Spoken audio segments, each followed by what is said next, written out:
Hello everybody, welcome back to my channel. It is time for another one of my end of the year videos, and this day we're doing something fun. We're doing my worst books of the year list, and like last year I'm splitting that into 5 of my most disappointing books of the year, books that I either were really looking forward to then that just didn't live up to my expectations, books that I liked in some ways but really didn't like in others, or books that I didn't like but that I would read more from those authors. So that's like my lukewarm, not worst books of the year, but just books that I was disappointed by.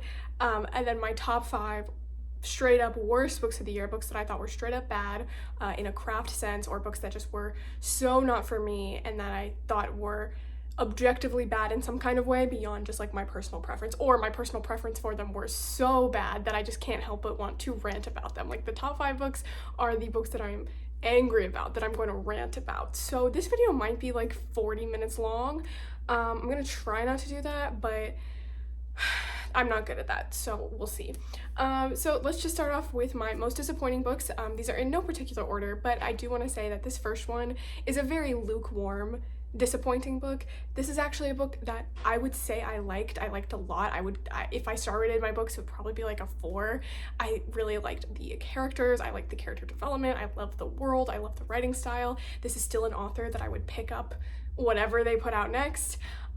But a certain aspect of this book disappointed me so much that I have to put it on this list, and I was really excited for this book, and that is Tomb of Dragons by Catherine Addison, the third book, the last book in the Cemeteries of Amalur trilogy. I was so excited for this book. It came out on my birthday. I've said this a million times.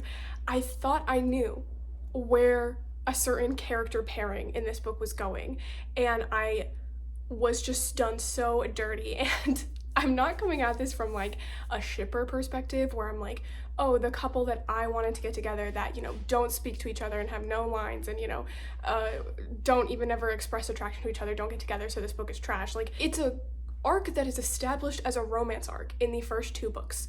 It tries to kind of retcon that in this book, but I reread those first 2 books right before this came out because I was so excited for it, and I just don't see how we're meant to interpret the behaviors of one of the characters in those first 2 books as platonic, even though in this book it's kind of a situation where one of the characters is like, listen, I thought I was romantically interested in you, but I think it's more of a, like, I think I just want to be friends. And then the other guy's like, that's great because I've been straight this whole time, and I'm sorry if I like misled you into thinking I'm not, because I just have very passionate friendships with men. And I didn't get the vibe that he was just passionately friendly with men, because we don't see any other examples of him having friendships like that in these books. Or if we do, it feels like it's more in of a sense of like gay men having community sort of way. Like it's that sort of vibe where it feels like, you know, gay people hanging out together, as opposed to just, I'm a straight man and I take all my friends on dates to meet my parents, because that makes sense somehow.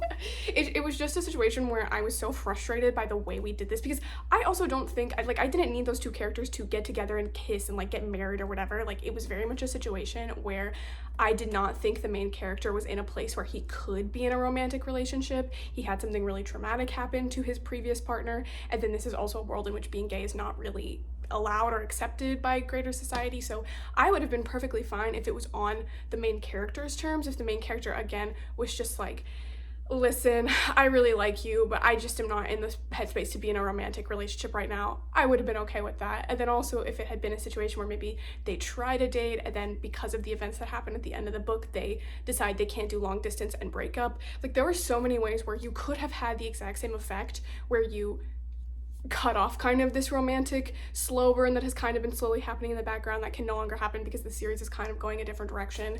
But the way in which it's chosen to do feels so much like a retcon, feels so much like the author is just lying to me and telling me, if you perceived this as romantic in the last 2 books, you were totally wrong, or like, it's been platonic this whole time and this character who is clearly gay and interested in this other character is straight. It feels almost insulting to the reader, and I'm not a person who gets like upset over books that much where I feel like the author is like talking directly to me, the reader. I don't get mad at authors talking down to me or making me feel like I'm stupid or whatever like that. Like, that normally, I don't care about that. But in this book particularly, it really did feel like the author was trolling me. me personally. So that aspect of the book was just so frustrating, and it's especially frustrating because, like I said, I really liked how slow burn this relationship was in the first two books and how it took into account that Selahar was grieving and that he had this previous traumatic kind of relationship ending and that he wasn't in the place to start another romance right away. That's all great. And then in this book, he gets a new romantic interest, I guess, to kind of really hammer home that it's no longer with this other guy. And that relationship happens and develops so much more quickly in a way that, again, feels like it's not taking into account Selahar's trauma and his hardships of being gay in a society where that's not allowed, and in which he's been severely burned in a gay relationship before. And it just was weird that, you know, this relationship moved, the relationship that I was interested in moved at like a glacial pace, and that felt realistic for the character. And then this other one comes in the last book in a trilogy. He doesn't even talk to this character until 70% of the way through the book. And then all of a sudden they really like speed run that development, and Selahar's like blushing and giggling and thinks he's hot, and like there's clearly a, you know, mutual attraction there. And that just again felt so out of character for me and felt so quick and fast moving, especially again for the last book in a trilogy. I really think she's going to come back to this world in this series. There's going to be another sub-series or sub-trilogy because of the way this one ends and because it feels so open-ended and like it is bringing in a lot of stuff at the last second. But putting the romantic relationship stuff aside, I also just felt like this was not a natural stopping point for this series. It's marketed as the last in a trilogy, and again, I really do think she's going to continue, but for all we know, this is the last book about Selahar that's ever going to be published. And the way that it ends feels, again, so open-ended and with a lot of things that really haven't been wrapped up or been explored. And then also it feels like the entire arc of the first two books in the series is Selahar leaving the imperial court and imperial politics to have a life in Amalo, and he starts to build a life and an attachment to the city and to the people in it, and find friends and community, and really start living his life and being able to move on from the, you know, seductive and life-destroying toxic nature of court politics. And then at the end of this book, he leaves Amalo and goes back to the court, and it's, you know, kind of a situation where he's like, I have to leave to protect everyone else, but it just doesn't feel like a natural place for that to happen, and he doesn't seem very upset about it. That was my thing when I first read it. I was like, if it was portrayed as like a bittersweet ending where he's like very sad to have to leave all these people, but he's like, it's the right thing to do, then that would be one thing. But he seems almost excited and happy to leave and like to start this new chapter in his life with his new hot bodyguard, and that really made me sad because I felt like he had built such a beautiful, loving life for himself in Amalo, and he was just like so ready to leave and being like literally sending letters being like, sell all my furniture, like I'm never coming back. And I just got kind of sad at that. And again, it didn't feel like a natural ending point for him to move on. It felt like he had just really accepted, or had started to accept, that this was a city that he loved and wanted to be a part of, with people that he loved and wanted to spend time with. And then he's like, I'm out of here, bye guys, you have a great time, sell my furniture. Like, I can't get over that he asked him to sell his furniture. Those were just my two major kind of gripes with it. And again, overall I still really liked it because I love Catherine Addison's world building and writing style, and the pacing is pretty good. They're all kind of very fast-moving mystery plots. And yeah, like I said, I really do think she's going to come back to this world, and I will instantly read it. I will probably buy them, but this just really did not live up to my expectations. And for such a long wait, like I think the last book in this series, the second book, came out in like 2022, and then this one didn't come out until this year. And so I wonder if she just like really got bored of Amalo and like didn't want to be writing books set there anymore, so had to like kind of switch gears and come up with this way to get Selahar out of the city. But it felt so abrupt. I just wish she had maybe hung on a little bit longer. I don't know. But again, I would read more from Catherine Addison. I love Catherine Addison. This is by far the most gentle disappointment on the list. It's basically just like, those were my two qualms with it, and I just was disappointed because I was so hyped for this book. Okay, I'm going to talk about a sequel now. Another one of my most disappointing books of the year was Jade Legacy by Fonda Lee. Disappointing because this was a circumstance where I actually really liked the first two books in the series, and then just was really disappointed by the third and didn't like it at all. And I don't know what happened, because again, I liked Jade City. I thought it was really solid. I didn't love it, but I thought it was, again, really solid. And then I really liked Jade City. I thought it took not Jade City, Jade War. I thought it took a lot of the characters and the elements from the first book that I really liked and then just kind of base boosted them, gave them more development. We got a lot more of the like geopolitical conflict and the clan war and how it was really impacting people and how it was just getting dragged out over time, and I enjoyed that. We got a lot more of my favorite character, Andon, and I was really enjoying that book. And then we got to the third book and I just hated it for some reason. I think that what I chalk Jade Legacy up to is that it's just, it spans a really long time. And the first two books in the series also feel like they span quite a bit of time, but not, the first two books together probably span 10 years, and then Jade Legacy also spans in itself like 10 years. And I just found that the way that Fonda Lee's writing style works and the way that she constructs her scenes and her plots and her pacing did not work for me when it came to this book taking place over the span of such a long time. It just felt so simultaneously slow and rushed. I felt like I could never really get invested in the characters and their journeys and what they were going through, because we went so quickly from here's them at one span in their life, here's them months later, here's them years later, here's them 10 years later, and I could never just really get invested in them and their storyline and what they were doing, because their storylines were planned in years and years and years and not really shown to us on the page. It's just like we check in with them, it feels like, and then we check in with another character and we check in with a different character and with a different plot. I felt like there were a lot more side things going on in this book, things with characters who were not relevant in the first two books or characters who are very secondary to the main characters and their journeys. It was a lot of geopolitical conflict that again felt like it barely connected to the main characters, just in the sense that they, you know, care about Jade and are essential in the Jade trade in the city. I don't even remember what it's called at this point, sorry guys. A lot of that stuff was just boring to me, and that's so interesting to me because again, I did like that stuff in the second book and I thought it was interesting, and I felt like it was because the characters in that book were a lot more directly involved. Like a lot of the geopolitical stuff in Jade War was directly tied to Andon and his plotline being in a different country and learning to adjust and being like an immigrant in that country, and seeing the different ways in which they thought about Jade and treated Jade and viewed the people from their country.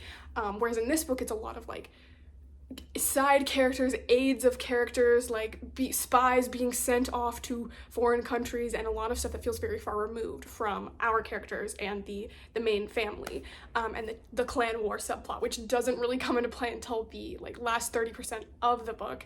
And I also just couldn't really get invested in like the next gen of calls, again because you see them grow up so fast. Like at least with the adult characters in this book, even though again I felt like I couldn't really get attached to any of their character arcs, I still already felt like I knew them because I'd spent a lot of time with them in books 1 and 2. Whereas in this book you see these kid characters, this next generation, going from like newborns to toddlers to teenagers to fully grown adults in the span of like a couple chapters, and you're only getting them for like these tiny chunks. So I just never really felt like I could grasp their characters or be invested in their characters or feel like I knew the ways in which their generation were either repeating the mistakes of their, you know, the original gen, or were breaking free from those mistakes. And I also found it annoying that the only girl character of the next generation, Jaya, didn't get a POV until like 600 pages into this 700-page novel, and that's another reason why I didn't like this book as much.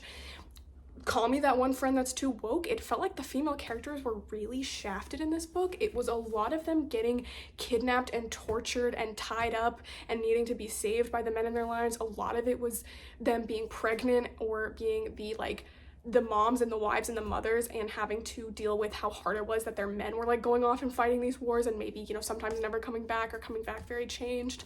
And it was just less interesting to me. I really liked Shay in the first two books, and seeing her try to come back in and be back invested in the clan and really want to be active in the clan and not just be like a mob boss like her mom, a mob boss wife like her mom. And it felt like in this book she kind of turned into that, where she was just, you know, pregnant and at home for a large chunk of the book, just taking care of the kids. And I think maybe Fonda Lee's trying to do something interesting with that, with like saying like, oh, she tried so hard not to be her mom and then she kind of became her anyways. But it doesn't feel like that's what we're supposed to get from that arc. It again feels like we're supposed to be kind of like impressed with Shay and how she's able to kind of do everything and be the mom and be still invested in the clan in some ways. And also at the beginning of this book, it was like, again, she was supposed to have been the weatherman for like years at that point, and she was still making very like horrible decisions and mistakes and was not doing anything good for the clan. It's like, how have you not learned at this point? But anyways, so yeah, it was those aspects. I think I don't know, I just didn't like this one, and it was really disappointing because I liked the first two books in the series, and then that third one just took all the elements, I think, of the first two books that I didn't love, and was only those elements, and just didn't do it for me. But this is a very highly praised series, and I still would recommend the first two books in the series, and then at that point you might as well read the third. So like, I don't regret reading this series or Jade Legacy, but the last book just did not live up to my expectations, and it kind of cemented this series as one that is just kind of like mid to me, as opposed to my next favorite series, like it seems to be a lot of people's favorite series. So, and then let's talk about a book that was one of my most anticipated books to read, and that then just like so disappointed me, and that is The Starving Saints by Caitlin Starling. On paper, this should be my favorite book ever. Like, I love so many of the things that make up this book. Toxic lesbians, cannibalism, religious fever, weird magic stuff happening, people stuck in a castle, people under siege, people starving. Like, it's just so many of the things that I personally love, and that my cat knocked over my tripod. Anyways, it's so many things that I should personally love, and that's why it was so disappointing that basically from chapter 1, I knew this was not going to be a book for me, and that was just so disappointing. I chalk a lot of this up to the writing style. It's just not my kind of writing style, and so if you start reading this book and you aren't put off by the writing style, you may have a much better time than I did, but I just did not like the writing style at all. I found it so just boring and plain and repetitive. It felt like a lot of the characters just talking in their head about what they were thinking and feeling, with no subtext and no sense of subtlety. Again, it was a lot of repetition, a lot of the narrative like self-correcting, which is something that I don't really like, where it's like the characters are like, so-and-so was, I was seeing this, no, I was seeing this, and then like correct themselves. And I'm like, I don't love that, especially when it's supposed to be like a limited third narrator. Like, just write it the right way the first time. I don't know, it did not a lot for me. It was just a writing style that I didn't love, and it felt like it was focusing so heavily on portraying just like what the characters were saying and what they were doing, the physical actions of the characters, as opposed to really getting into the emotions and the mental states of the characters, especially as we go through the book and things start to get like worse and worse and worse and crazier, and I just didn't get that sense of like descent, of claustrophobia, of spiraling out of control, because so much of the book was just the physical actions of the characters and nothing about how they were really feeling, or nothing about how they were trying to portray like they were feeling, but how they were really feeling inside. It's just so unsubtle, so plain. And I just didn't really like any of the characters or their dynamics either. Again, how are you gonna give me toxic lesbians and I just don't care about them? It didn't really ever feel like they genuinely had a relationship, or like their motivations for hating each other felt genuine. I really didn't like that about halfway through this book, one of the POVs is able to just escape the castle. I felt like that totally ruined any of the sense of, again, like claustrophobia and closeness and stakes that you want to have in a castle under siege novel, especially when so much of the scariness and the atmosphere of this book comes from the fact that they have to eat this food that these magical saints bring because they are starving, they're under siege, there's literally nothing left, they've already eaten everything else in the castle that they possibly could, and so that's why they're just so willing to take at face value that these people are saints and the food is magical and they're here to help them. But it's like, then this character is able to just leave, and then she chooses to go back for, again, seemingly very little reason, because she has this like, you know, she's got to kill this other lady, but then it's like, she is gonna starve to death in there. Just leave. Like, isn't the best revenge a well life lived? And I felt like a lot of this book was, again, just the characters walking around the castle but never getting any closer to uncovering what was really happening until it's just like all info dumped to you at the end. And I found the explanation of like what the actual, like what was actually happening in the book, especially what was happening with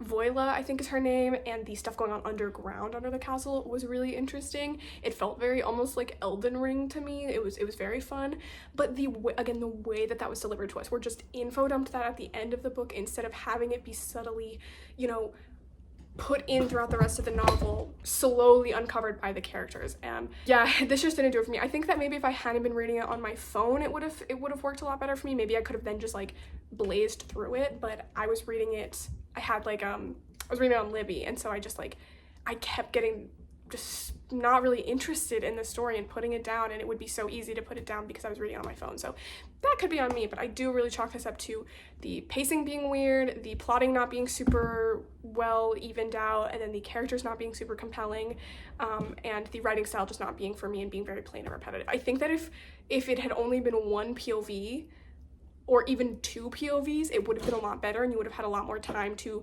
focus and develop those 2 POVs, as opposed to feeling like we're just like going at the speed of light between these different characters and not really ever getting the chance to develop or know any of them sufficiently. Like, I thought I would love the main character who is like the witch character, the heretic, because that is like one of my favorite character archetypes ever, but it just felt like she was a heretic in name only, and she was just like being handheld throughout the entire book with the magic, and like just being told point blank, you're one of us, here's the magic you have to do. So yeah, my search for a lesbian version of the Terror continues. If you have any suggestions for like female, all female, or majority female, lesbian or not, female survivals horror books, please let me know. And this is again one of my more subtle disappointments. It's just a disappointment because I was, again, it's on paper a book that should be perfect for me. I would still read from Caitlin Starling, and I think I would have a better time with maybe some of her other books. I don't know. I'll take a look and see if that's just her writing style or if it just didn't work for me in the context of this book. But yeah, not really for me. I'm deciding which one to do next because I think they're both gonna get people mad at me, but let's go. Next is Blood Over Brighthaven by Emma Wong. This is again another case of a book where I was just so excited to read it, and I had such high hopes and expectations for it, and then those were just not met. Like, I feel like now, having had some distance from it, I was really disappointed in it when I first read it, and I wrote this whole big review and talked about it for like, again, 40 minutes in my wrap-up when I read it. And I think now, having had some distance from it, it's fine. Like, it's not the worst book I've ever read in my life. It's such a short book, and I would recommend it to people, but I feel like I've just seen its themes done so much better in other books and in other ways, and it didn't really appeal to me in terms of the writing style and the world building. It read very young for an adult book, and so maybe that's again a part of why I didn't love it. I don't really read a lot of YA. I don't like YA. I really didn't like the romance in this book or the dynamic between Tomo and Sayona.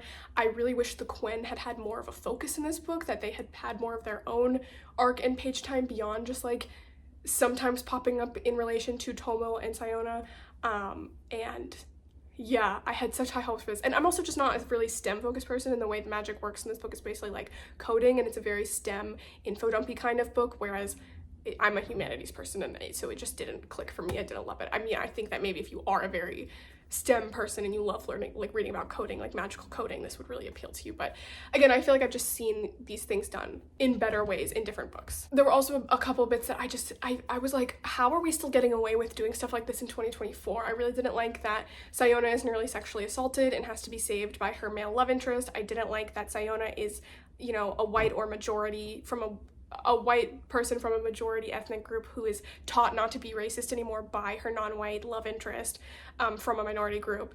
And those two things just like, they feel so dated. Like, they feel like such YA fantasy from like 2016 things that I didn't like then, and that I really don't like now, and that I feel like have luckily become a lot less common and a lot more commonly critiqued. But I see no one critiquing those aspects in like the Storygraph reviews for this book, which is really weird to me.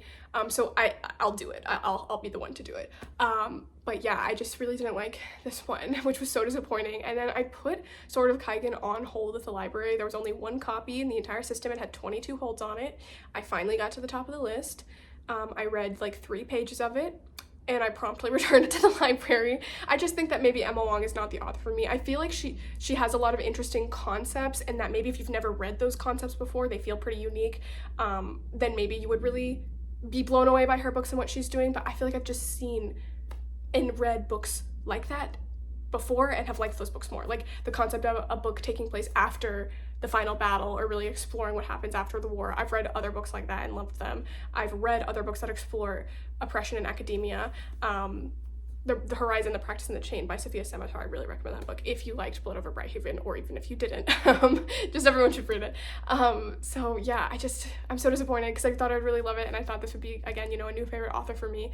I've just seen never a bad word about that book or this author, and I mean, not saying that I'm saying bad words, but I did not have as much love for this book as a lot of people seem to, and I just was so disappointed by that. So there's that one. Okay, then another book, my last disappointing book, another book that really disappointed me, was A Drop of Corruption by Robert Jackson Bennett, the second book and the sequel to The Tainted Cup. I always forget the title of the first book in the series. Yeah, I really liked The Tainted Cup.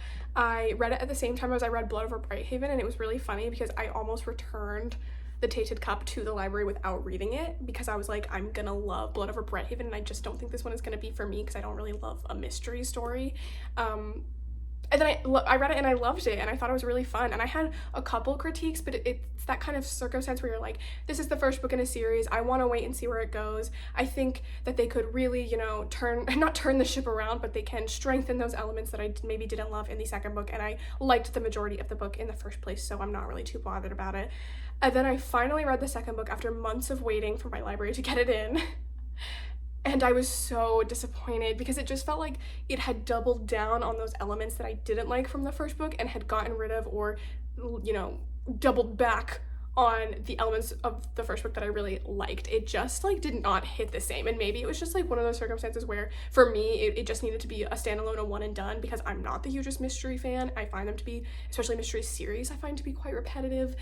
So the mystery of this one was less interesting to me. It felt like Anna was way meaner in this one to Din, and I liked their kind of bantery dynamic in the first book, but again, it felt like she was being really mean in this book. I liked the kind of extremely subtle romance going on in the first book, but the one in this book was very like forefronted and also sexual. It was like purely a sexual strangers with benefits kind of relationship in this one, and it just felt weird and out of place for the character, for Din's character. And again, it felt like Anna was being so mean about it, and it was like weird to see her like cracking jokes about her, you know, apprentice's sex life and being like way invasive and over the top about it. It just was not something that hit for me. I'm not saying it's like problematic or anything, but it was something that I didn't find funny or like charming, which I think it's meant to come across as like funny and charming and just like, oh, Anna, she's overstepping, but it just was not funny or charming to me. What else didn't I like about this book? I did like the setting of Yarrow. I found it the kind of like weird swamp atmosphere, very Dark Souls, very Elden Ring. I liked that aspect. And then of course I love the biopunk aspect to this series, the shroud and kind of the experiments they're doing on the Leviathan, and like the 7 different layers of quarantine they have the shroud under to make sure that nothing gets out of there. I liked those aspects of the book. I just don't like this book's politics. That's truly what it comes down to, and I think for a lot of people that's something they can overlook. That's not what they're coming to this series for, and I think that that's the problem. Like, this series is not about politics. It is really not. It is using this vast empire as purely a backdrop for the fun fantasy mysteries going on. We are not meant to think about the empire critically, and that's, I think, okay for what this book is and what it's trying to be, but it's not what I want from this book. And I think when you have these plots where every single time the villain is somebody who doesn't like the Empire and is trying to take them down and has these very legitimate grievances towards the Empire, and no one else is allowed to criticize the Empire beyond the crazy murderers, that's when I just start to get a little frustrated and start to think about the Empire as something more than just like a backdrop for this series, and start to think about the way in which Empire works in this world.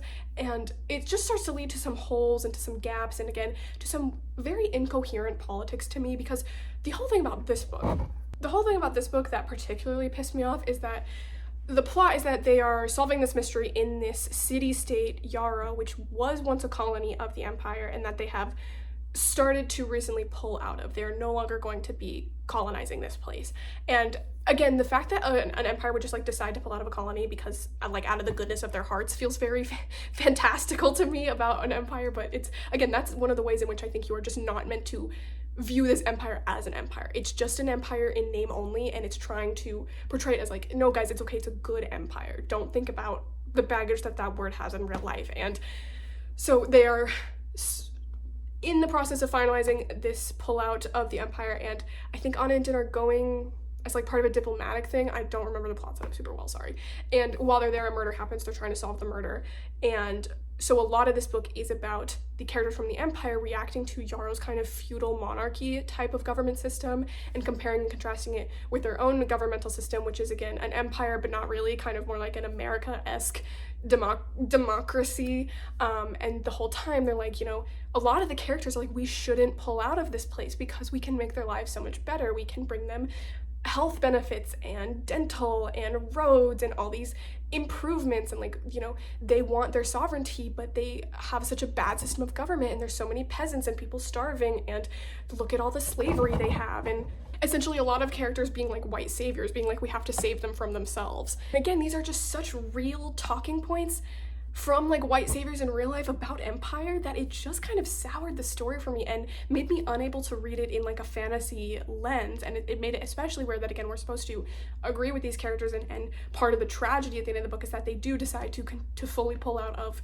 this place, but that they have kind of like taken down the monarchy in a way. At the end of it, it's kind of like a bittersweet ending, and they, you know, magically free all the slaves, so at least we have that. Like, I don't know, I think somebody needs to tell Robert Jackson Bennett that just portraying this people as like savage barbarians who live in huts and paint their bodies and are, again, have no character traits beyond being savage barbarians is still kind of weird and racist, even if they're pale. And the author's note of this book is what really got me, because it's all about Robert Jackson Bennett going on this diatribe about how fantasy as a whole is so obsessed with monarchies and autocracies, and that we need to find better forms of government, and we need to stop holding that like British feudal monarchy up as like the coolest form of government and the best form of government to write a book about. And it's like, okay, I agree with that, I really do. But your book is set in an empire. Like, how is that any better? How is that functionally any better or more like progressive than a feudal monarchy? It's really not. It's really not. Like, I don't know, that just really bothered me, that it's a book that is trying to be political and trying to discuss systems of government and what is a good system of government or not. And yet it so totally doesn't want to be political in discussing the empire that the characters live in and the way in which it impacts people's lives. And so it's just this sense of discombobulation throughout the entire book for me personally, where I'm like, these characters are supposed to be, you know, shocked at the horrible lives that these other characters live and be like, we need to help them and bring them, you know, dental, because that's the most important thing in the world. But they don't want to think about the fact that, you know, even in the last book, we saw that the empire does stuff that leads to entire villages being massacred, and yet we're so much better than them because we have dental and roads. And it's just one of those things that, I don't know, just really rubbed me the wrong way. And I think it's because I have read so many great books that address imperialism and that are set in fantasy empires, but that manage to, again, address the elephant in the room, and talk about empire and what it means to be an ethical empire in fantasy, or, you know, talking about fantasy's obsession with monarchies without just feeling like, you know, same thing, different font. So yeah, it just was such a disappointment for me. It's one of those things where it's like, it's just not for me, you know? I read the first book, I liked it. The direction that the rest of the series is taking, it's just not gonna be for me. I'm not gonna continue on with it. What's the point? I have gotten my taste. I really did enjoy that first book and I would still recommend it.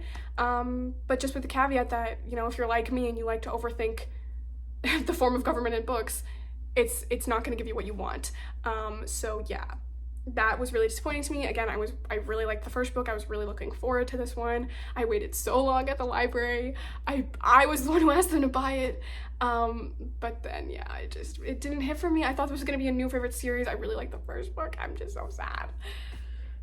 Okay, are we ready for this? We're moving into my top 5 worst books of the year. And this is like, again, the least worst book of the year. This is a book, we'll just talk about it. The Relentless Legion by J.S. Dews. This is the third book in the, it's not The Expanse. It's basically The Expanse. In the Last Watch series, I think that's what it's called. Either way, I picked up this series. The first book is called The Last Watch, I think. Anyways, I picked up this series because it is very blatantly published Mass Effect fanfiction, except Anders from Dragon Age is there. I love Mass Effect.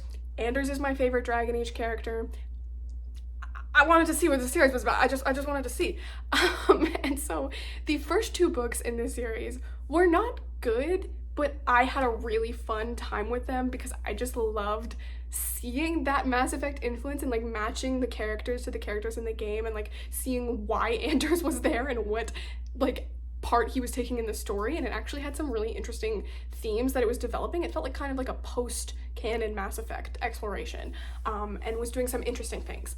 The parts of it that were, you know, continuations and not just like recreations of the original Mass Effect trilogy, I thought were really interesting and were fresh and unique. And then the more kind of the series continues, the more it felt like we were just kind of retelling Mass Effect story beats instead of putting our own spin on it, and the more it kind of became just kind of a generic space opera.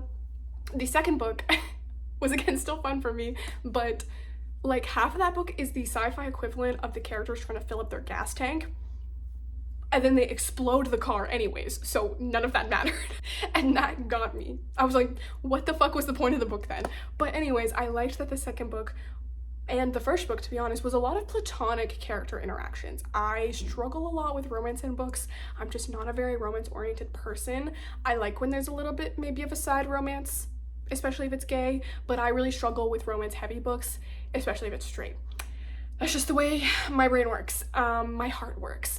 And so I like that in the first two books we get a little bit of romance and it feels very cheesy and very Mass Effect-y, but we also get a lot of platonic familial dynamics between the characters, and I really like that in the second book especially. I had no idea where the romance was going to go in this series. I really thought we might get a throuple in that second book. I was like, we're kind of getting equal development between all three of these characters with each other. I was like, do they have the guts? Do they have the guts to do a throuple in this published Mass Effect fanfiction? I hope they do. And then I read the third book and they don't. And the third book, again, is just like not good in a not fun way. The first two books, I had a lot of fun. The last book, it felt like my favorite character, Cavalon, the Anders proxy, was suddenly demoted from main character to like very secondary sub character. In a way that felt very odd. It was just like the author decided she liked these other two characters more and wanted them to be the main characters and in a romance, and my boy got downgraded so that he couldn't distract from that romance or be a romance option. Because again, in the first two books it's way more about Cavalon and, I almost called her Shepherd, and Adequin Rake. That's her name, it's so stupid.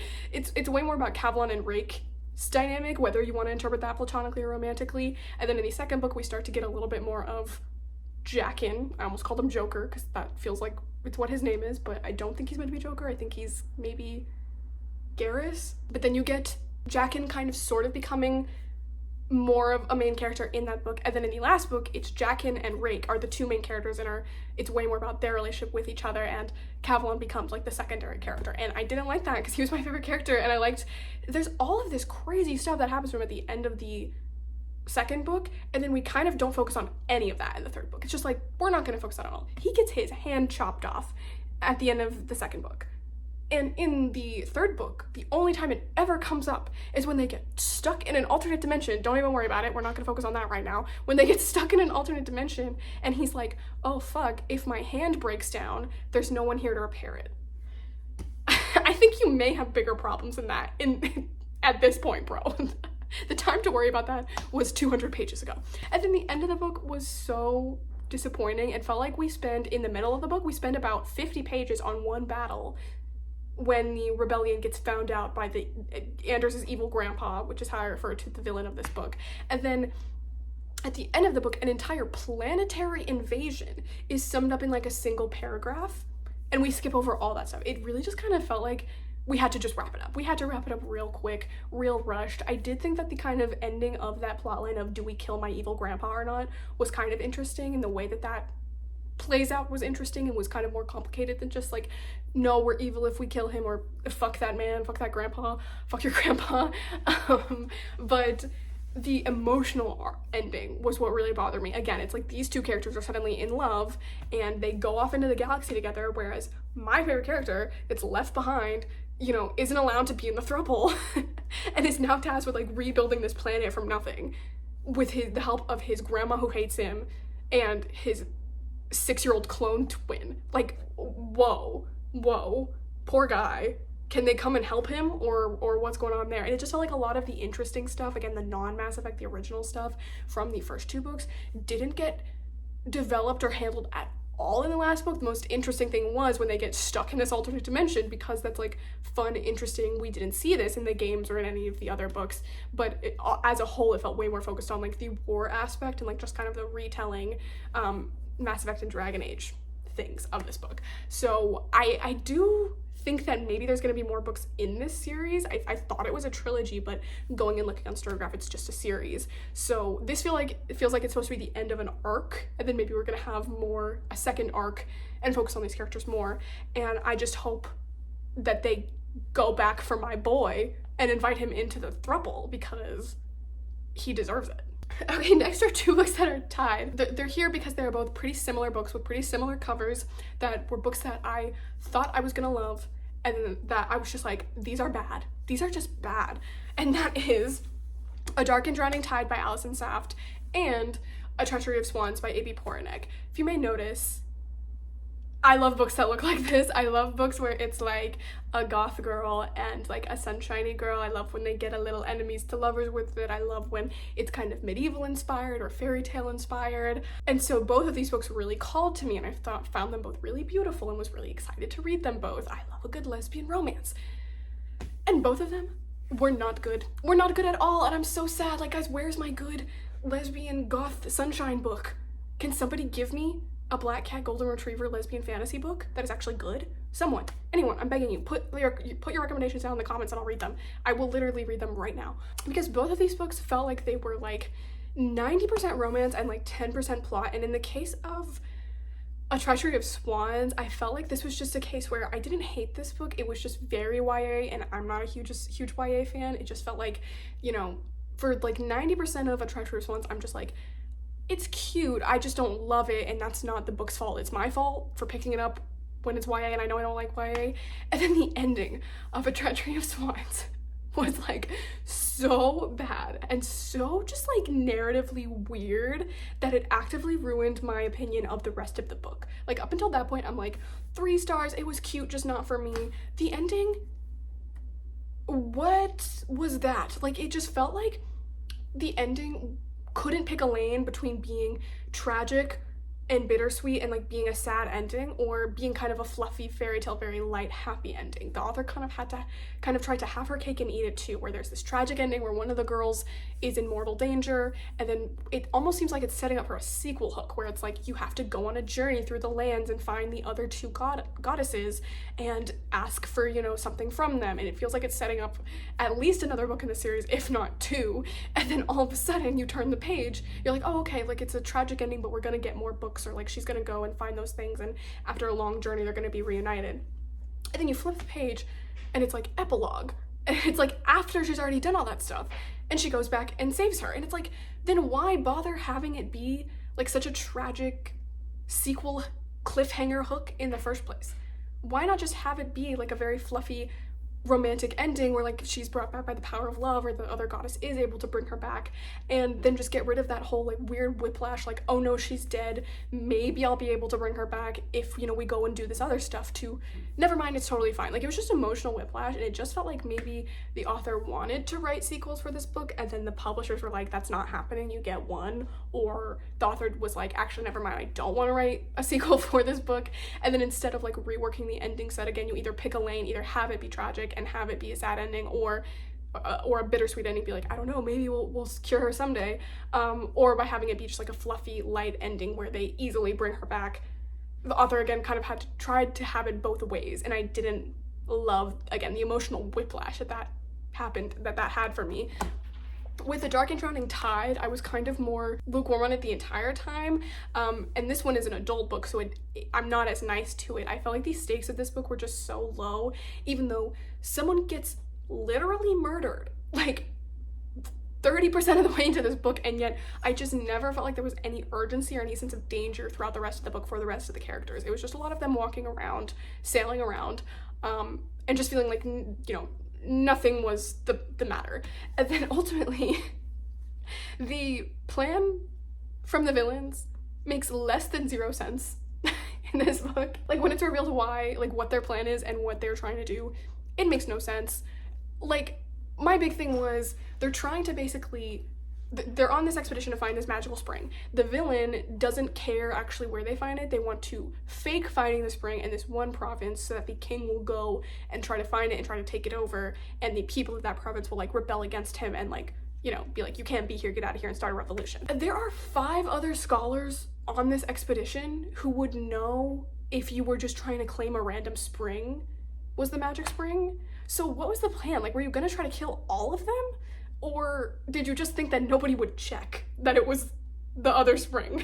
And then again, there were some elements at the end of this book that just really brought it down for me. Like, there were my complaints that I had in the first like 70% of the book, especially the fact that, again, there were no stakes and I wasn't super invested in the romance, but it was fine enough. And then at the end of the book, we just take such a left turn in regards to the messaging around colonialism and racism that I genuinely felt like I was like a different author had written the end of this book. Because for the majority of this book, we are kind of having a very fantasy typical, like, fuck the king kind of anti-imperialism. Like, it's not, you know, gonna win any awards for Marxism and fantasy, but it's like, you know, fuck the king, like, we gotta rebel against the king, he's trying to take over all these countries, and that's bad. Like, very like milquetoast anti-imperialism. Fine, good for you, good for them. But at the ending, in the end, rebellion is treated as the wrong thing to do, and is treated as, if we rebel, like, people will starve and die, and that's the wrong thing to do, as if like a violent takeover of a different kingdom by this king would not also lead to people starving and being hurt. Like, it's just such a weird line of thought. And I guess we're supposed to think that like the country is racist and like they don't like Lorelai's people, who are like an allegory for Jewish people, so it's like, well, good, they deserve to be colonized. But it's like, Lorelai's king is not pro-Jewish either. Like, they have to live in like the ghetto, and you know, she uses her wish at the end of the book to try to make things better for them, but it's still very much like there's a social stigma, and the people of the kingdom are not welcoming or accepting of the Jewish people. So it's like, I don't know if I can really get on board with the idea that like, oh, Sylvia's people deserve to be taken over because they are not good people, because like, first of all, I don't know if that's how that works. I don't know if you deserve to be colonized just because you guys are racist. But second of all, if you're being colonized, people who are just as racist as you, doesn't that cancel out?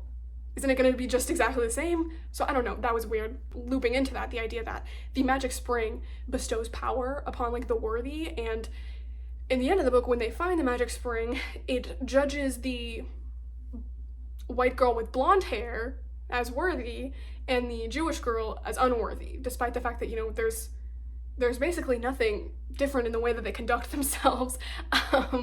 And that felt weird. And again, if that was like purposeful and meant to show that the magic system that they worship is like inherently racist, because we do get, you know, a glimpse into all these myths and legends that are racist and are anti-Semitic, that would be one thing. But it's treated as, again, it's like unquestioned. Lorelai doesn't think about how unfair that is. Nobody else talks about it. It's just kind of accepted. And then at the end of the book, again, is treated as like an objectively happy ending because the two girls get to be together. I think they literally get married at the end of this book. They get engaged. I'm like, whoa, you've known each other for like a week. On a serious level, you've known each other for like a month. They go to school together, but they've never really talked. And again, it's treated as like an unquestionably happy, good ending because they get to be together without, again, getting into any of the other stuff like, your king's gonna go invade these people.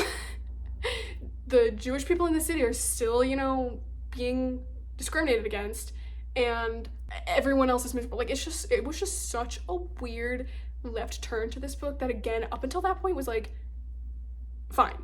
And then we veer so to the left at the very end of the book, and it was just weird. It was very, very weird. Okay, to talk about another lesbian book that I was really, really excited for with a gorgeous cover that then ended up just being straight up bad to me was An Island in the Silver Sea by Tasha Suri. I actually really love Tasha Suri's Burning Kingdom series. I would say it's not my favorite series ever, but I found it to be a very competent, very well done fantasy series centering around women and especially lesbians, and I really liked the romance in that series from Malini and Priya. And again, I really liked that series, and so I was really excited for Tasha Suri's next work, which was The Island in the Silver Sea. It has a gorgeous cover, like one of the prettiest covers I've seen in my life, and it has such an interesting concept, and I was really excited for it. And I got my hands on an art copy of it, and I was just so disappointed. And this is not a circumstance where I'm like, well, it's just not what I want, so it's going on my most disappointing books. It was just straight up bad on a level that The Burning Kingdoms wasn't. I was like, what happened to this author? Did they get bonked on the head in between the Lotus Empire and the Island of the Silver Sea? What happened here? Because not only was the pacing so bad in this book, like, I saw a lot of people in historiograph reviews saying that it should have been split into a duology, into one book for the first half and one book for the second half. And I don't know, I feel like that maybe would have helped, but what I really thought needed to happen was the first half of this book needs to be like 20% of this book, or even a single prologue chapter, because we just hit such a reset button in at like the 50% mark of this book, and it makes it feel like nothing that has happened in the first book actually matters. And so I just felt like we needed to spend much less time on that part of the book, and we needed to kind of just set up the stakes and then move on to the second half of the book, which is where a lot of the character development and action really happens, and kind of the story picks up a lot in that section. We just needed to have that be the majority of the book so that we could have more time to focus on the ramifications of what happens in the first half of the book. It's all this development and all this stuff that gets hit reset on and doesn't matter anymore in the second. So yeah, I felt like the pacing was really, really off. I felt like the relationship between the main characters was not as compelling as the relationship between Priya and Malini. Like, I really liked that relationship. I felt like Tasha Suri hit enemies to lovers really well. Like, you understand why those characters are hostile to each other at first, you understand why they then fall in love, and then you understand why they then become enemies again, and it feels very, their motivations make sense. In this book, their motivations did not make sense. It just really felt like we start from a perspective where, like, you can tell that they're in love because the author wants them to be in love. It doesn't feel natural within the story, and it kind of, you know, again, tries to do this coy, like, enemies to lovers, like, you know, they don't like each other. But from the beginning, Veena is nothing but kind and nice and attracted to Simran, and Simran is just so mean to her and doesn't give her the time of day, and then just, like, abruptly on a dime changes to being very, you know, reciprocating her feelings and feeling the same way. And it just happened so quickly for me that it felt like, again, it felt like they're in love because the author says they're in love. And then in the second half of the book, when they're separated, the emotional half, the emotional core of that second half requires you to have really grown to care about the relationship and care about them getting back to each other and feel this sense of yearning, of them feeling like they don't understand what they're missing in their lives, but there's this huge piece missing. And I just never believed it. I could never get invested in it. So the second half of this book was missing that emotional core for me. It just wasn't there. I felt like there were a lot of really interesting themes in this book around censorship and libraries as censorship and archives and the way that those can be censored. And my favorite part of this book were the little epigraphs in front of the chapters that were like basically lists of censored material and like the judgment of the queen and the archives on whether or not that material was going to be destroyed or edited or displayed. And it was those parts I really loved, and they also are taken away from me in the second half, so I'm like, you win some, you lose some. But it felt like overall this was a story that was more focused on the romance and not on those interesting themes of immigration and censorship. And I wish that it had been the other way around. I wish we had focused on those themes with just like a hint of romance, as opposed to primarily being this romance that I wasn't invested in and didn't enjoy, and all those interesting themes kind of feeling very secondary to that romance. I also feel like the writing style was just a lot worse in this one. It felt like, I don't want to say Tumblr prose, but it felt like a style that Tasha Suri was affecting and that was not natural for her, as opposed to the prose of the Burning Kingdom series, which I would not say is spectacular, but that is very solid, doable prose. Like, it's unobtrusive. You speed through the story, you're not really paying attention to the prose because it's not awkward. It's not, you know, winning any awards or anything, but it's very competent, capable prose. And in this book, I was constantly getting, you know, dragged out of the story, out of my immersion, because there would just be such an awkward sentence, or a sentence that felt so unnatural and so put on and so fake. And it felt like Tasha Suri was trying to affect this kind of fairy tale medieval-esque style to fit with the, you know, setting of the book, but it just did not feel natural or work for her voice and her ability as a writer. It felt very not fitting, and it just, again, felt like word salad at certain points. So there was that. I just was so disappointed and let down by this book, not only because of my personal expectations for it and what I wanted from it coming into it, but just because of how it did what it actually was instead. It was much more poorly paced, had worse prose, and had worse relationship development than the Burning Kingdom series, which, again, I really liked. So it's not just that I hate Tasha Suri, like, I just don't know what happened in between The Lotus Empire and this book. I feel like they were just very, very different books, and I feel like The Isle of the Silver Sea was worse. And again, I was so disappointed, because look at that cover. Look at that cover. I'll put it up. I really wish I liked this book. We're gonna talk about the Captive Prince series by C.S. Pacat, which is one of my least favorite series in the world. Congratulations. Congratulations. I hated this series, and yet I read all 3 books. I knew I hated it from book 1, and yet I read all 3 books. I don't know why. You know, that's honestly a compliment to C.S. Pacat.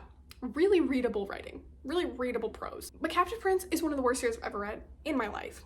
So if you've never heard of the Captive Prince series, It is a series that begins with a brown man being sold into slavery to a white man who becomes his owner, and then they fall in love.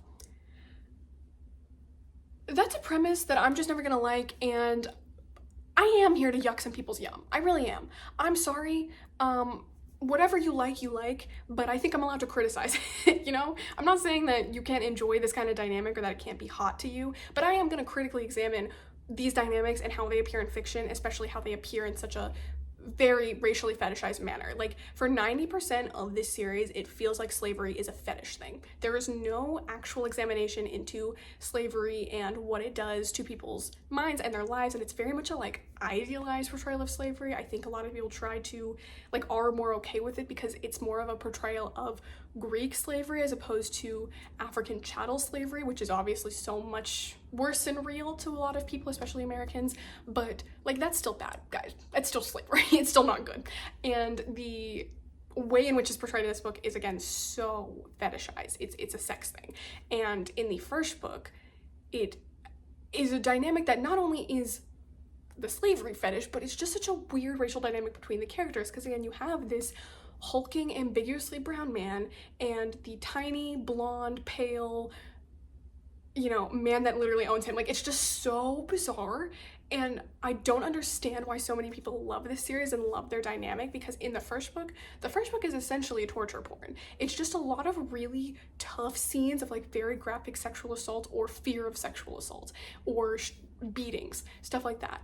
And then the kind of next two books grow a plot and kind of become like this political intrigue series about the main character, the secondary main character, Laurent, trying to take his throne back from his evil uncle. And I don't think it does that well either, and then it becomes a romance between these characters. And again, I just don't know that it does that well either. It's just like, it doesn't do any of these things particularly well.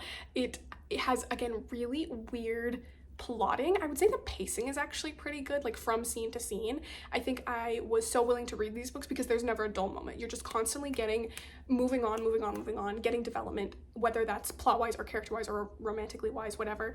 It really is a book that propels you through it, a series that propels you through it. But the overall plotting makes no sense, and we don't even get a name for the major villain of this series. There is a dramatis personae, or like a cast list, at the beginning of the third book, and it even has the names of Laurent's deceased mother and father, who never appear on page and are never referred to by name, and yet we don't get a name for the major villain, who to the end is just called Laurent's uncle.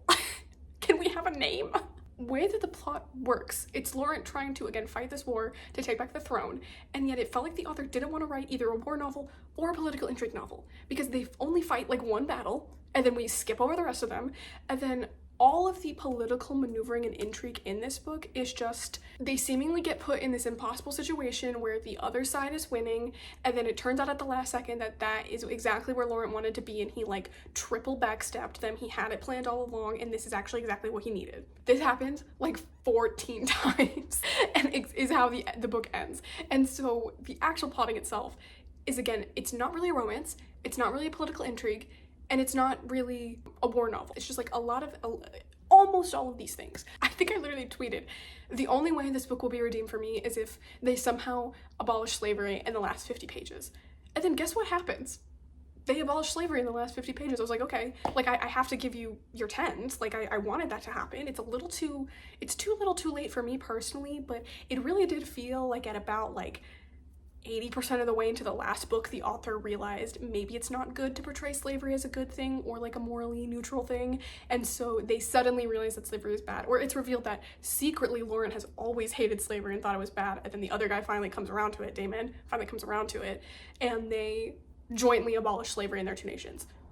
So that's good, I guess. The funny thing is, I think like I can see the bones of that arc in this series. I can see kind of the bones of an arc where Damon grows up in this society where slavery is very normalized and he doesn't question it at all, and then he is put into that situation, learns how bad it is, and then once he's freed, frees others. But the problem is his arc doesn't actually work that way within the narrative of the story. He is freed, and then he immediately goes back to his homeland and is like, thank God all my slaves are happy, because it sucked being a slave over there in the evil country where they mistreat their slaves. It's like, dude, I don't think they want to be slaves either. But then it is portrayed in the second book, especially in this series, as like the slaves are happy to be slaves and they train their entire lives to be slaves and they don't have any other skills, so they like have to be slaves. And that was, the second book was really where I was like, this is bad, this is really, really bad commentary about slavery. And then maybe in the third book, the author realized maybe that's not the way to go and starts to sort of bring it back to that, never mind, my experience has changed me and maybe no one deserves to live like that sort of narrative. But it just didn't feel like there was enough of a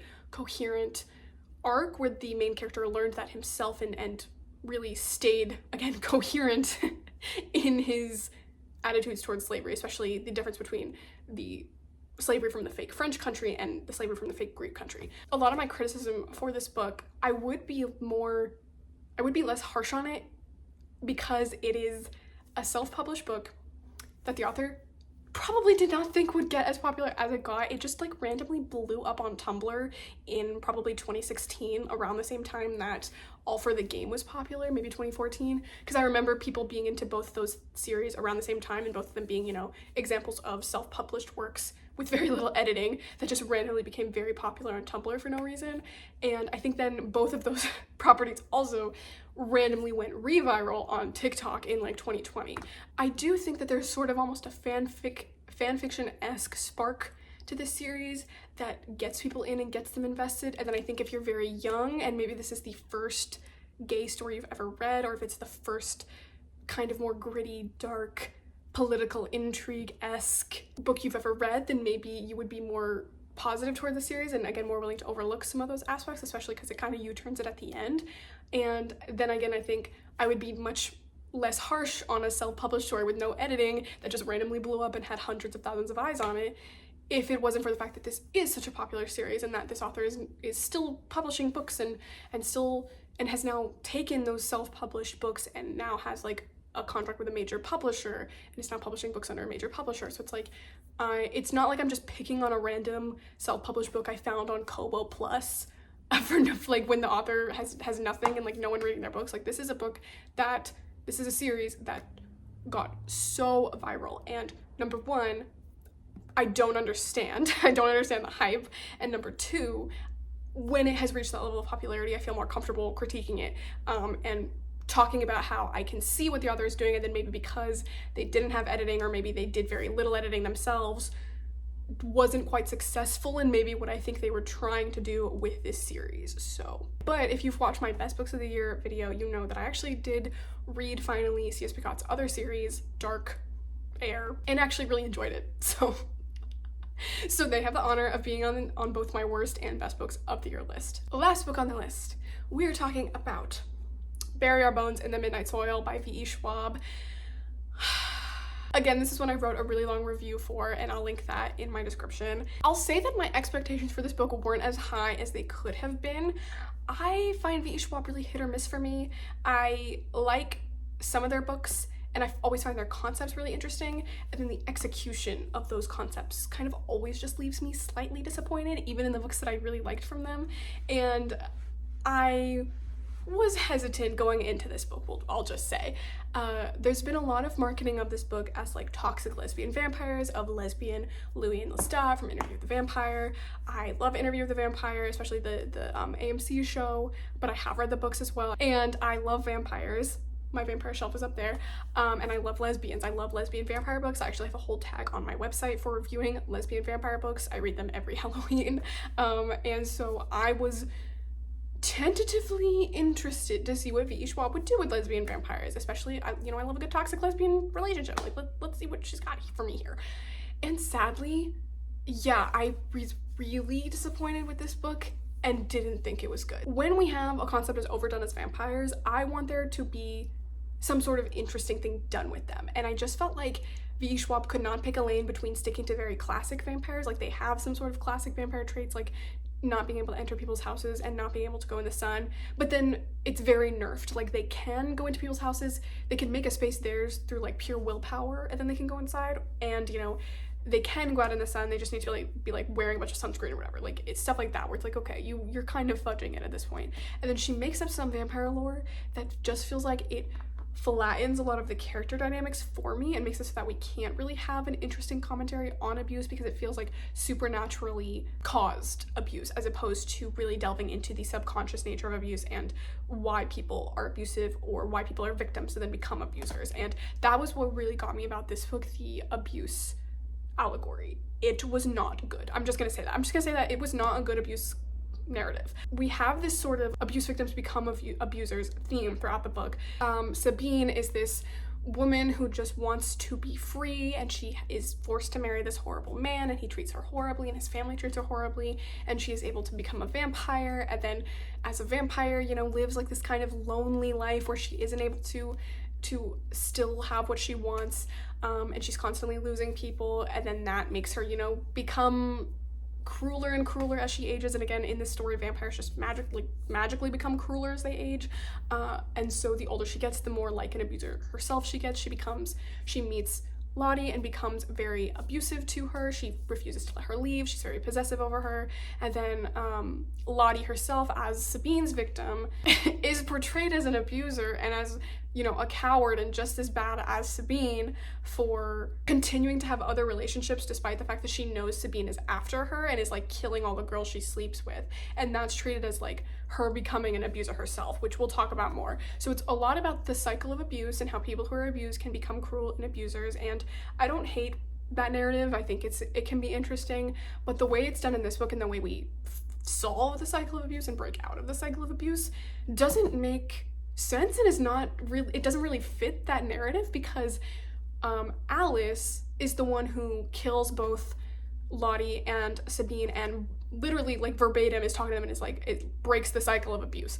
And that doesn't make any sense to me, because Alice does not have a relationship with Sabine or Lottie. She is kind of attracted to Lottie and has had a couple of interactions with her. She's barely had any interactions with Sabine. She's not fundamentally in a relationship with either of them. She's not being groomed or abused or manipulated by either of them. So she can't be the one to break the cycle of abuse, because she's not in it. She's not in the cycle of abuse with them. So it just is her killing them for no reason, essentially, because she's like, you know, you did this horrible thing to me, so I'm gonna kill you. That's not really breaking the cycle of abuse. That's almost creating a new cycle of abuse, a different cycle of abuse. And then again, I really didn't like that Alice hates Lottie at the end when it's revealed that Lottie has been sleeping her way across America, and then knowing that her lovers are going to be killed off, basically, or turned by Sabine as like punishment, while Sabine tries to track her down.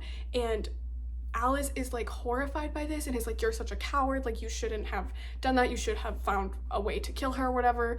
Lottie can't kill Sabine because she made a promise to her that she would never hurt her, and in this world apparently vampires can break their promises, which is not established vampire lore, and this lore is dropped like literally 70% of the way into the book. So it's not even like this is something that we know and something that is like a big deal when you realize that, oh my god, she must have promised that she wouldn't hurt Sabine and that's why she can't kill her. It's like, that's literally something that's told to us 70% of the way through the book after she's already made that promise. Like, it's the way in which it's delivered is weird, and it's never made clear whether that's like only between Maker and Fledgling, or if that's like because of Sabine's age, or if it's just like something that every vampire can do, or like we don't get any more of that. We just get, okay, she can't kill her, and then this seems more like a plot hole to me, the fact that she never tries to get around that or find a loophole through that. And that could have been a way, I feel like, where you could have had, again, the cycle of abuse, she becomes just as bad as Sabine type of narrative, where maybe she starts to go to crueler and crueler lengths to try to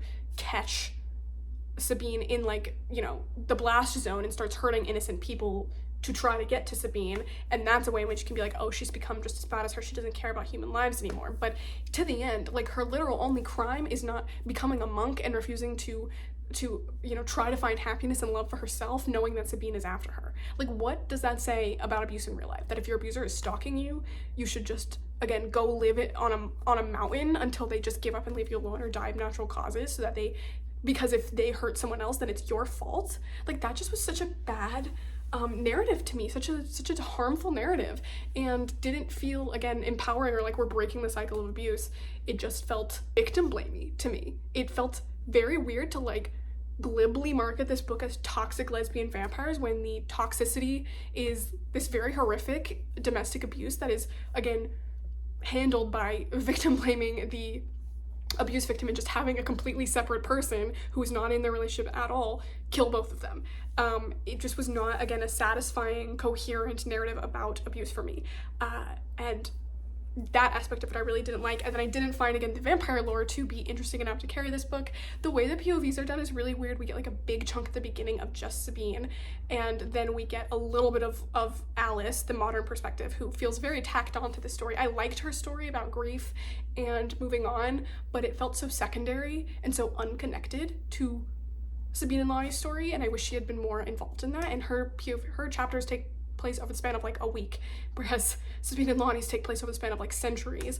And then we get a little bit more of Lottie, a little bit more of Alice, and then a big chunk of Lottie, and then a teeny bit of Alice at the end. And again, it was just a weird breakup of POVs and made me feel like once Sabine's POV ends, she truly just like becomes an entirely different character and then doesn't change throughout the rest of the book. She really feels like she stagnates. And again, her POV goes right up to the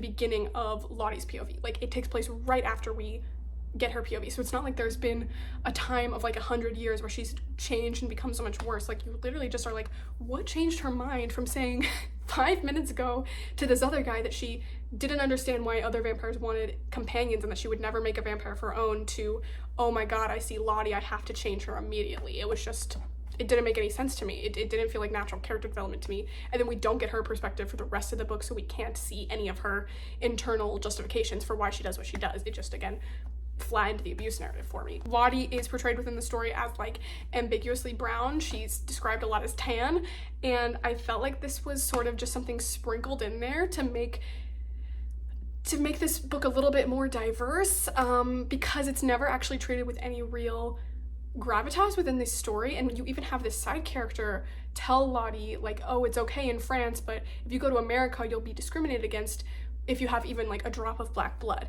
And then Lottie does go to America and nobody says anything about her race. So it's like, why even have that scene in the first place if you're not going to explore the ramifications of your character being mixed race in a historical time period that would not be accepting towards them? It felt like, again, it wasn't taken into account in the relationship how that dynamic would affect the relationship. It again felt like maybe very heavily inspired from AMC Interview with the Vampire, where Louis is a black man and Lestat is still a white Frenchman, and that show really does dig into how racism and microaggressions and stuff like that impacts a relationship, especially a queer relationship, and that especially an abusive queer relationship, and that does not come into play or is used as a layer between Lottie and Sabine's relationship in this book. It just feels like something that, again, is thrown in there for just as a fun little detail and then is never actually focused on or explored within the context of the story. They are not like Louis and Lestat in any other way, by the way.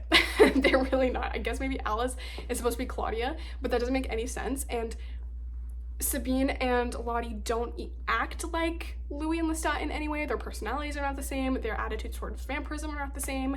The way that they handle being in an abusive relationship with each other is not the same. The development of the relationship is not the same. And yeah, it just felt like such a weird comparison. I'm like, did anyone else read the Vampire Chronicles before marketing it that way? Because they're not similar at all. Maybe that's just down to marketing, but yeah, I don't know. I feel like the marketing did this book a major disservice.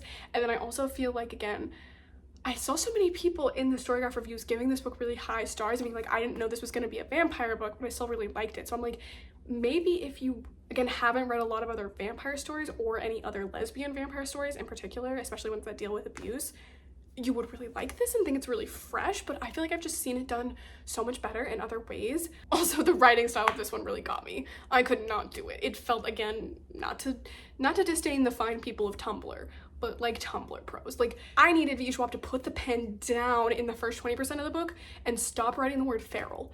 It was too much. It was too much. Feral and pomegranates. Those are two things you are banned from using in your book to make a gothic atmosphere, okay? You're just not allowed to do it anymore. I'm sorry, Tumblr overused it 20 years ago. You're not allowed to talk about feral pomegranates.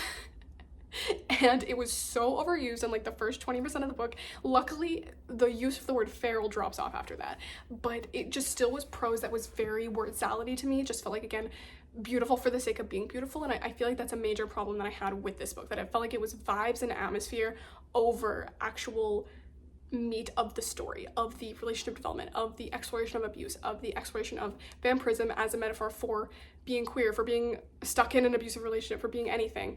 And then the pacing again was really weird.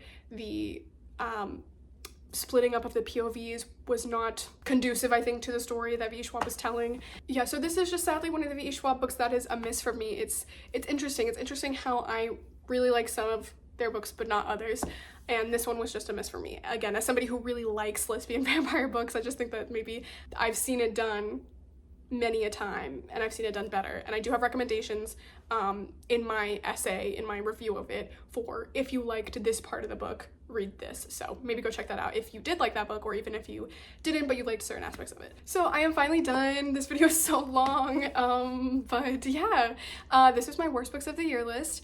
Again, in no particular order. 5 of them were my most disappointing books, or 6, sorry, I talked about a lot, and then 5 of them are my straight up worst books of the year list. Please let me know what you thought of this list. Did I hate on any of your favorite books? If so, I'm really sorry. It's, again, a lot of this is matter of opinion, and I tried to be very fair in my reasoning and not personally attacking at all. But if you love any of these books, let me know. If you also don't like some of these books, let me know. And I hope you guys all had a great holidays and have a great start to your new year. And I will see you in the next one. Bye!